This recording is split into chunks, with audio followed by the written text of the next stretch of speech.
Fleet Commander Zar'eth of the Krellan Dominion stood before the holographic display, his four eyes narrowing in what his species expressed as contempt. The rotating image showed a collection of crude metal cylinders, chemical propellants, and what appeared to be primitive guidance systems. His translator crackled as he addressed the assembled war council. "These are the weapons of humanity?" His mandibles clicked in amusement. "The species that claims to defend the Sol system with these antiques?" The other commanders shared his derision.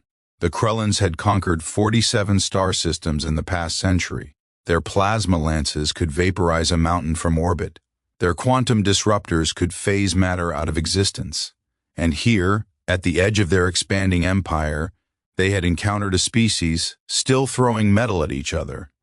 "Our initial scans are confirmed, Commander," said Science Officer Trellick, her voice tinged with disbelief. "The humans utilize kinetic projectiles accelerated by controlled chemical explosions. Their space vessels are propelled by burning liquid fuel. Their computer systems are binary." She paused as if embarrassed to continue. "They still use physical switches and buttons, Commander. Physical controls." A ripple of clicking laughter spread through the chamber. Commander Zar'eth gestured at the display, where a human warship rotated slowly. It was angular, ugly, covered in protrusions and antennas. Compared to the sleek, organic curves of Krellan vessels, it looked like something assembled in a scrapyard. "They call this a destroyer," Zar'eth said, his tone dripping with mockery. "It masses perhaps 8,000 of their tons. Our scouts outweigh it 5 to 1. Our battlecruisers are 30 times its size.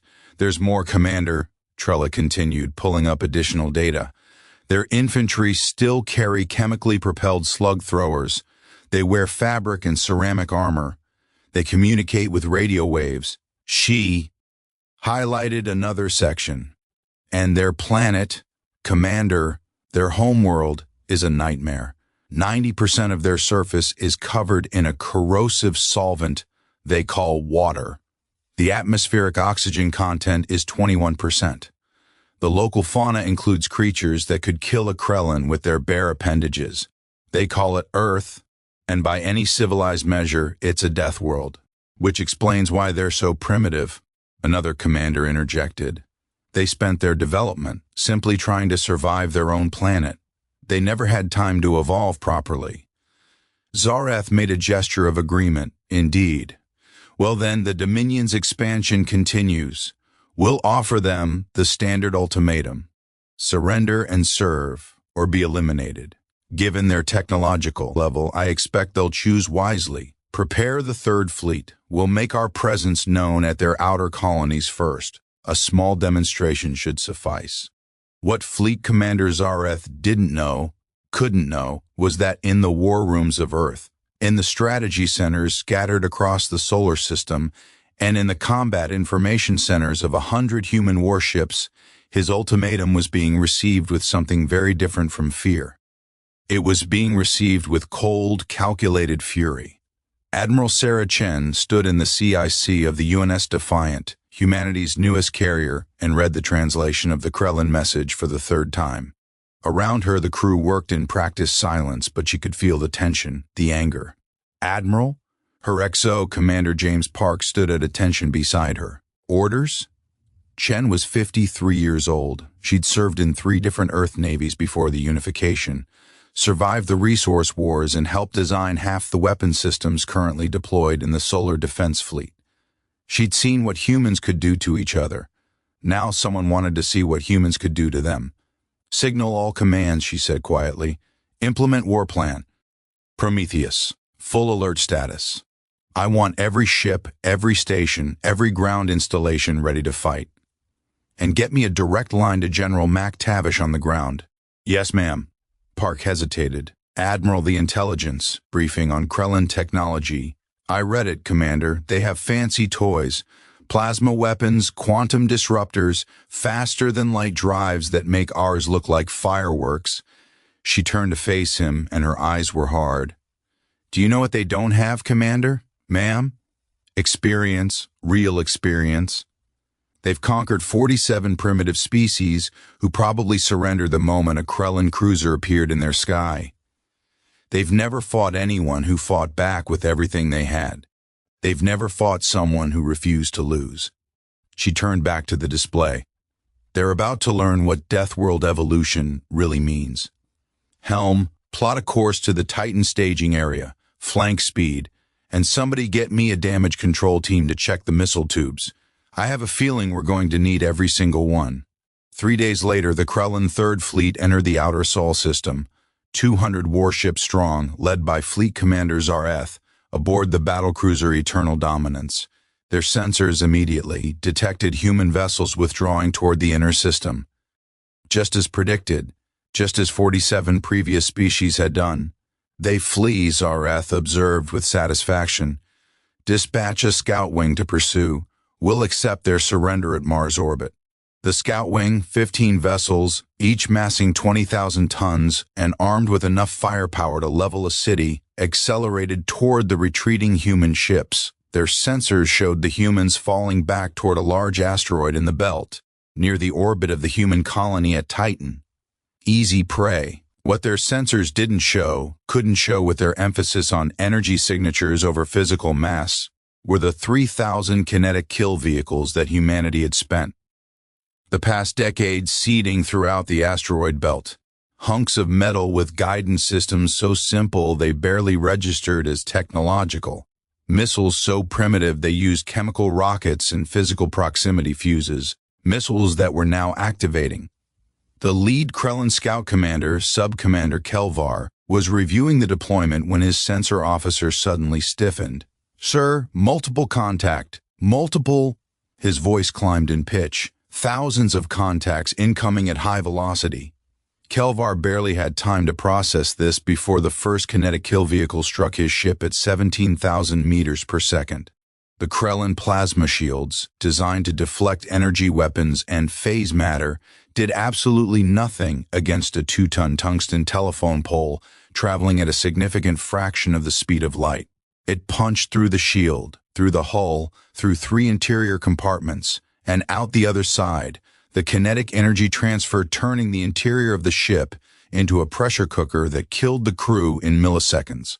Across the scout formation, the same scene repeated.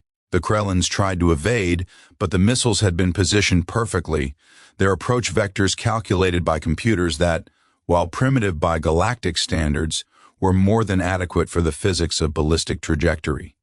And there were so many of them. For every one their point defense destroyed, 3 more got through. In under 60 seconds, the scout wing ceased to exist. Not a single ship survived. Aboard the Eternal Dominance, the command crew sat in stunned silence as they processed what had just happened. 15 ships, 6,000 Krellan warriors, gone, destroyed by metal projectiles so simple they barely qualified as weapons by Dominion standards. "Report," Zar'eth barked, his mandibles spread wide in shock. "What happened?" "Kinetic weapons, Commander," Trellick said, her voice shaking. "Thousands of them, pre-positioned throughout the asteroid field. Primitive, but effective. The crew didn't suffer, sir. The impacts were instantaneous." "Impossible," Zar'eth hissed. "They're primitives. They can't—" He stopped himself, forcing his thoughts into order. "All ships, combat formation Delta. Raise shields full power. Charge all weapons. We advance as a fleet. Let them throw their little metal spears. Against concentrated shield power, they'll be useless. But in the CIC of the Defiant, now concealed behind a carefully positioned asteroid," Admiral Chen smiled grimly. "Gotcha. They've gone defensive, just like the simulations predicted. Commander Park, signal the fleet. Execute Phase 2. Aye, ma'am. All ships execute Phase 2. From concealed positions throughout the belt, the Solar Defense Fleet began to move. Not retreating now, advancing. 37 destroyers, 21 cruisers, 8 battleships, and 2 carriers, with Admiral Chen's Defiant in the lead. Against the Krellans' 200 ships, it should have been a massacre. Should have been. The humans opened fire at extreme range, and the Krellans quickly learned the second lesson about human warfare. When humans couldn't get close, they attacked from very, very far away. Railgun rounds, accelerated to velocities that made the earlier kinetic strikes look slow, began to hammer the Krellan formation. Nuclear-tipped missiles, each one carrying enough destructive power to devastate a city, started to reach out across the dark. "Evasive maneuvers," Zar'eth commanded. "Return fire, all ships concentrated barrage." The Krellan plasma lances reached out, and where they struck human vessels, the results were devastating. The destroyer Uns Valiant took a direct hit and split in half. Her crew lost before they could reach the escape pods. The cruiser Perth exploded in a ball of nuclear fire when her reactor containment failed. Human ships were dying, but they weren't running. "Damage report," Chen snapped as the Defiant shuddered from a near miss. "Forward armor compromised, decks 3 through 5. Hull breach contained, missile tubes 1 through 4 offline. Railgun Alpha is still operational, casualties on decks 3 and 5, medical teams responding." Park's voice was steady, professional. "Admiral, we've lost the Valiant and Perth. Jakarta is badly damaged but maintaining formation. Acknowledged. Weapons target their flagship. I want every railgun we have loaded with penetrators. Fire when ready. Ma'am, their shields..." "Trust me, Commander. The human railguns fired in sequence. Massive electromagnetic accelerators launching tungsten penetrator rounds at velocities that created a plasma shock wave around the projectile. The first round splashed against the Krellan shields harmlessly, dissipating their energy.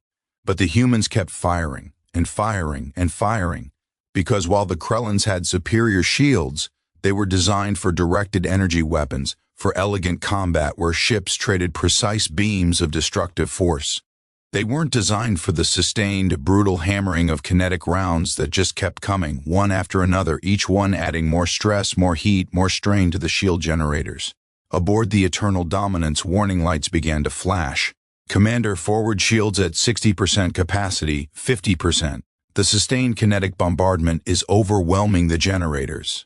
Zar'eth stared at his displays in growing horror. The human ships were taking damage, certainly, but they were soaking it, absorbing punishment that should have vaporized them, their redundant systems and crude but robust damage control keeping them in the fight. And all the while, they kept firing. Those primitive chemical explosives, those simple metal projectiles, just kept coming in an endless barrage. Forward shields failing, 40%, 30%. The shield collapsed, and the next railgun round struck the Eternal Dominance directly. It punched through the hull, through the primary command center, and out through the engineering section, the kinetic energy transfer sending a shock wave through the entire vessel that killed systems across 3 decks. Engineering reports main power offline. Someone was screaming. "We're on auxiliary. Command deck breach. We've lost..." Zar'eth found himself on the floor, his body in agony from injuries he hadn't realized he'd received.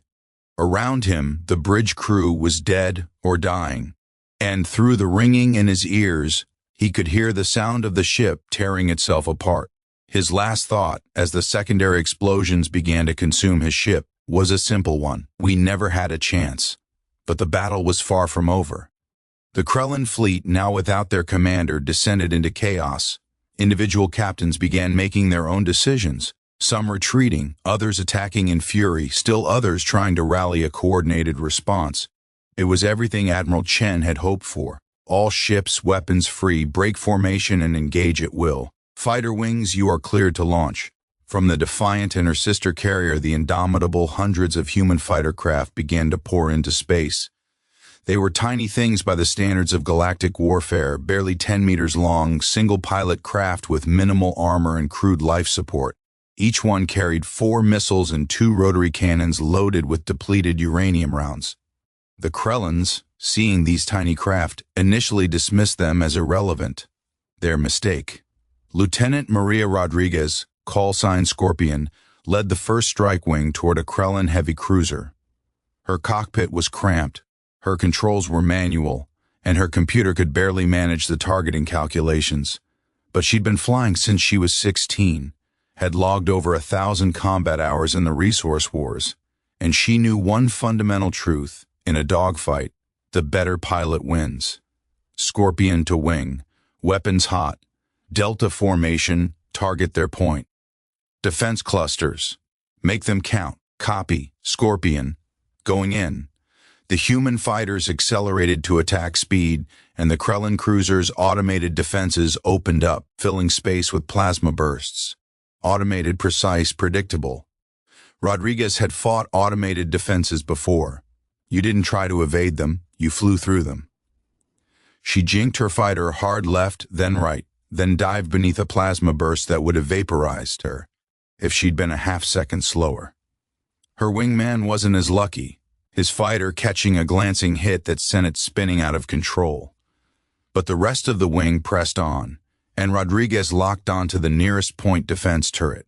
"Fox 2, she said calmly, and squeezed the trigger. The missile leapt from her wing, its primitive seeker head locked onto the heat signature of the Krellan weapon. It struck dead center, the chemical explosive warhead doing what it was designed to do, make things stop working. Around her, the rest of the wing was doing the same thing, systematically taking out the Krellan ship's defensive systems. Once they were blind, the heavy weapons came in. Torpedoes from the human destroyers, each one a miniature nuclear device wrapped in propellant and guidance systems. Not elegant, not sophisticated, devastatingly effective. The Krellan cruiser died in a flash of nuclear fire, and Rodriguez was already vectoring toward her next target. Scorpion to control, target destroyed. Requesting new assignment. Copy, Scorpion. We're painting targets now. And Lieutenant? Good hunting. Always, control. Always. Across the battle space, the pattern repeated. Human ships absorbed punishment that would have destroyed any civilized vessel, their redundant systems and compartmentalized damage control keeping them fighting long past what should have been their destruction. Human fighters, tiny and fragile but piloted by warriors who had learned their trade in Earth's endless conflicts, swarmed larger vessels like piranhas.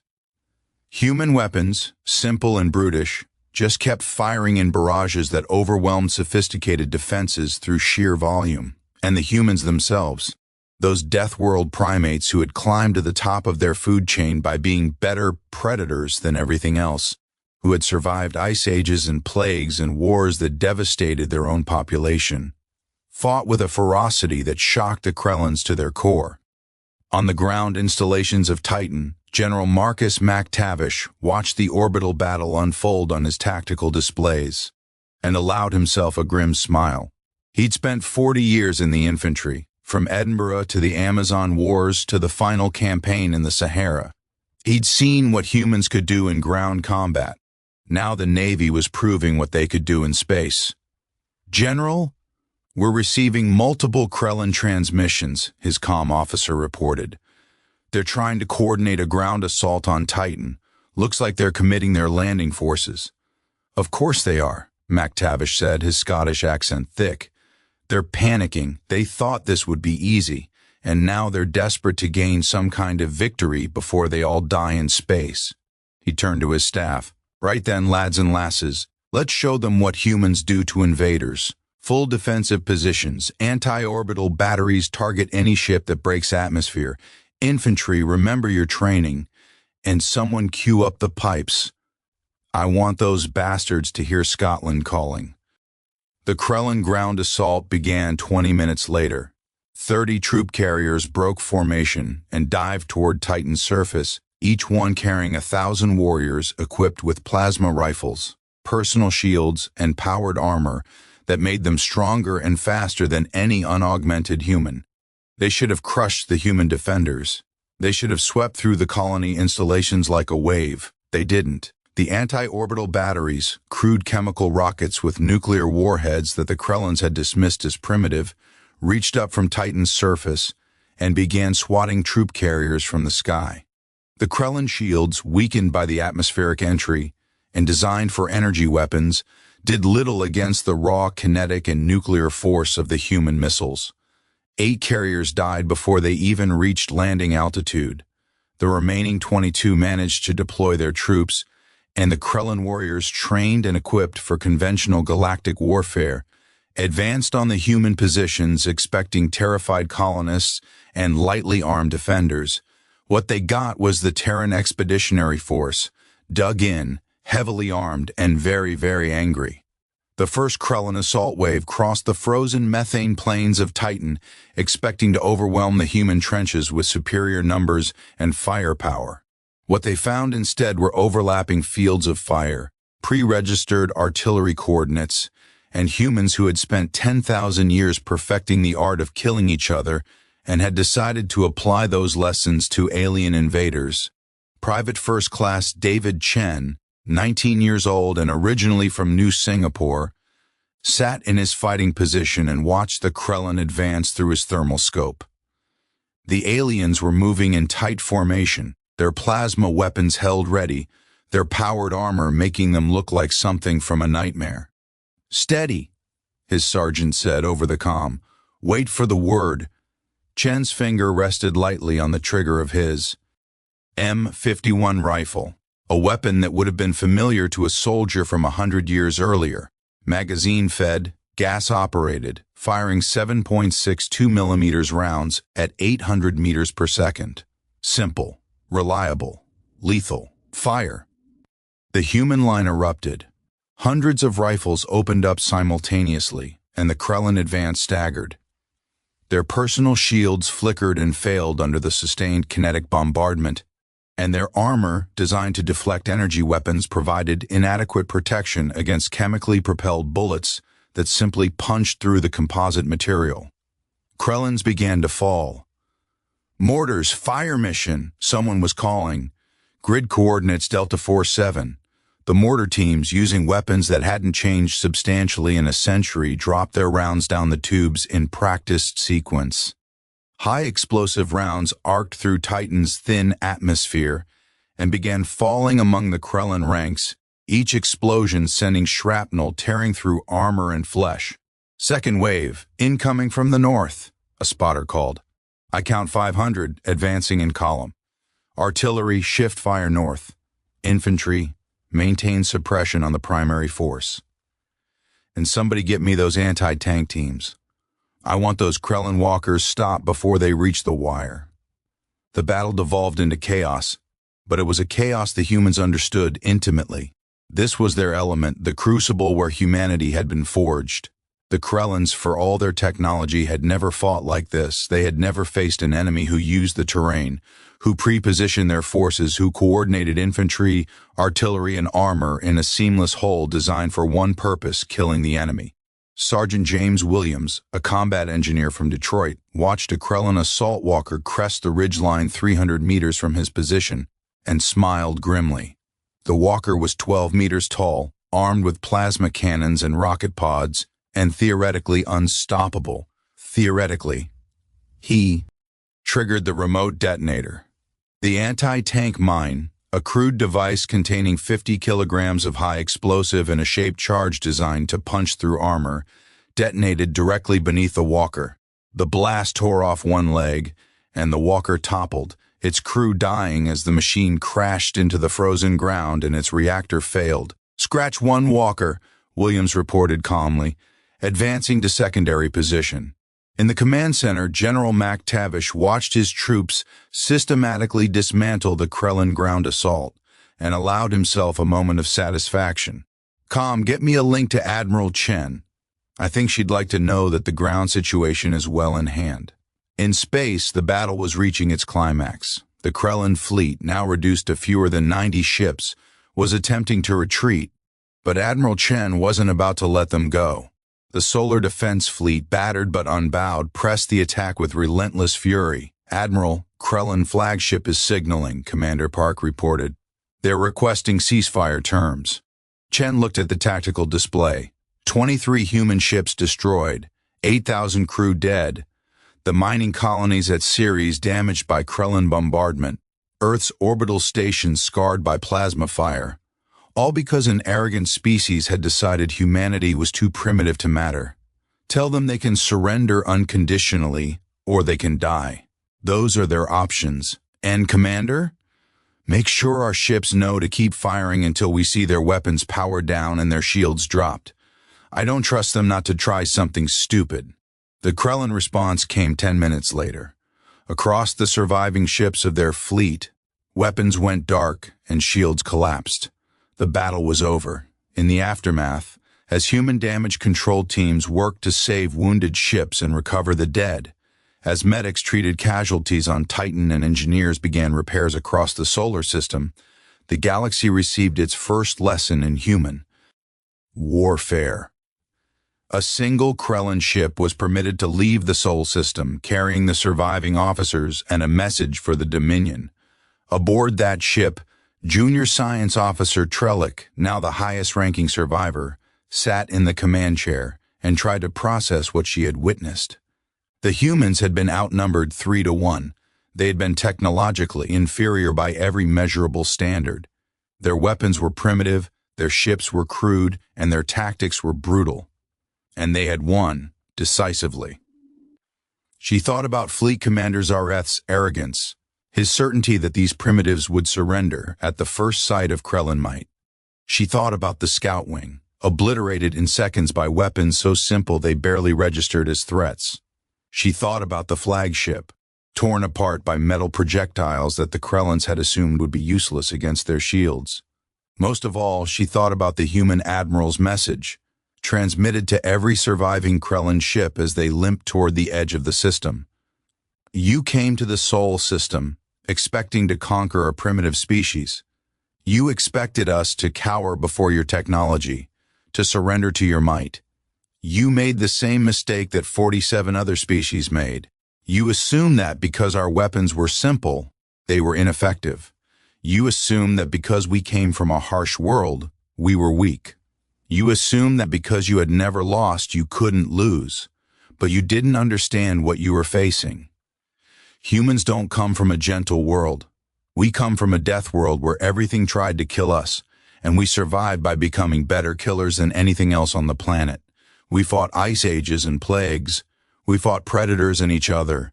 We turned our entire evolutionary history into a training ground for war. You brought sophisticated weapons, elegant tactics, and the certainty of superiority. We brought bullets, bombs, and the absolute refusal to surrender.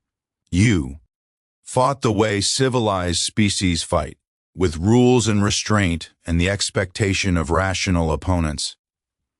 We fought the way Deathworld predators fight, with everything we had, and the certain knowledge that the only thing that matters is survival. So go back to your Dominion. Tell them what happened here. Tell them that humanity is not primitive, we're efficient. We're not weak, we're adaptable. And we're not your prey. Go home and pray we never have a reason to come visit you. Trellick shuddered as she remembered those words. She had already composed her report to the Dominion High Council, though she suspected they wouldn't believe it until they saw the evidence. 110 ships lost, 11,000 warriors dead. The Third Fleet, the pride of the Dominion, shattered by a species that still used chemical propellants. The galaxy, she knew, was about to learn a very important lesson. Never underestimate a species from a death world, and never ever assume that primitive means weak. 3 weeks later, the Dominion High Council met in emergency session, reviewing the battle reports from the Sol system. The chamber was silent as they processed the data, trying to reconcile what they were seeing with what they thought they knew about warfare. Finally, High Counselor Vexnar spoke, his voice heavy with implications none of them wanted to acknowledge. The humans have already transmitted a formal declaration to all nearby systems. They call it the Sol Accords. Any species that approaches their territory with hostile intent will be met with extreme prejudice. Any species that attacks their colonies or threatens their interests will face, and I quote, the full wrath of humanity's military might. And what of our expansion? Another counselor asked nervously. The expansion, Vexnar said slowly, will proceed in other directions. The human systems are hereby declared off limits. We will establish formal diplomatic channels. We will respect their boundaries, and we will never, ever make the mistake of underestimating them again. But they're primitives, someone protested weakly. No, Vexnar said firmly. They're survivors. There's a difference. A very significant difference. On Earth, in the reconstructed command center at Geneva, Admiral Sarah Chen stood before the representatives of the United Earth government and delivered her after-action report. The casualties had been significant, the cost had been high, but they had won, and more importantly, they had sent a message that would resonate across the galaxy. The Krellans won't be back, she concluded. And based on the signal's intelligence we've intercepted, the rest of the galactic community now knows exactly what happens when you attack humanity. We've gone from being viewed as primitives to being viewed as a threat. That's going to change everything. Is that a good thing, Admiral? The Secretary General asked. Chen considered the question carefully. It's a necessary thing, ma'am. We can't hide anymore. The galaxy knows we're here, knows we're dangerous. Now we need to make sure they also know we're reasonable. We didn't start that fight, but we finished it. If we're careful, if we're smart, that might be enough to keep us safe while we figure out how to navigate this new reality. And if we're not careful, Chen's expression hardened. Then we'll finish those fights too. We're good at that. In the months that followed, humanity's place in the galactic community was radically redefined. What had been viewed as a primitive backwater species suddenly became one that commanded respect, if not outright fear. Trade delegations arrived at Earth orbit cautiously, their weapons powered down, their intentions peaceful. Diplomatic channels opened, treaties were proposed, and throughout it all, the Solar Defense Fleet maintained its vigilant watch, their ships patrolling the boundaries of human space, their weapons ready, their crews trained and prepared, because humanity had learned the most important lesson of all. The galaxy was a dangerous place, but humans, those Deathworld, survivors who had climbed to the top of their food chain by being better predators than anything else, were ready for it. Lieutenant Rodriguez, promoted to captain after the battle, stood on the observation deck of the new UN's Relentless and watched construction crews working on the orbital shipyards. New vessels were being built, incorporating some of the captured Krellan technology while retaining the brutal efficiency of human design philosophy. Bigger guns, heavier armor, more missiles. Planning for the next war already? A voice asked behind her. She turned to find Admiral Chen standing there, her uniform showing the new rank insignia of Fleet Admiral. Always, ma'am. Isn't that what we do? It is, Chen agreed, moving to stand beside her. But maybe, just maybe, we won't need to fight it. Maybe the next species that considers attacking us will remember what happened to the Krellans. Maybe they'll think twice. And if they don't? Chen smiled grimly. Then we'll teach them the same lesson. Humans don't know when they're beaten, Captain. That's our greatest weakness and our greatest strength. We just keep fighting, keep adapting, keep finding ways to win. It's what we are. It's what we've always been. It's what makes us human, Rodriguez agreed. Exactly. Now come on. We have a new batch of pilots graduating next week, and I want you to speak at the ceremony. Tell them about the Battle of Seoul. Tell them what it means to be a human warrior in a hostile galaxy. What should I say, Admiral? Chen looked out at the stars, at the vast universe that had suddenly become humanity's frontier. Tell them the truth, Captain. Tell them that we're not the biggest species out there, or the oldest, or the most advanced. Tell them that our weapons are crude, and our ships are inelegant, and our tactics are brutal. But also tell them that we're survivors, we're warriors, we're humans. And when someone makes the mistake of attacking us, of underestimating us, of assuming that our primitive weapons make us weak, we show them exactly what Deathworld evolution creates. She turned to face Rodriguez directly, her eyes hard. We show them predators. We show them fighters who don't know when to quit, who adapt to anything, who turn every disadvantage into an advantage. We show them that humans don't know when they're beaten. Because we refuse to learn. Rodriguez smiled. I can do that, Admiral. I can definitely do that. And somewhere out in the galaxy, on 1,000 different worlds, species that had never heard of humanity began to hear the stories. Stories of the species that defeated the Krellan Dominion with primitive weapons. Stories of the Deathworld warriors who fought with a ferocity that shocked even the most battle-hardened races. Stories of a species that, when told they couldn't win, simply refused to accept it. Humanity had announced its presence to the galaxy, and the galaxy, for better or worse, would never be the same.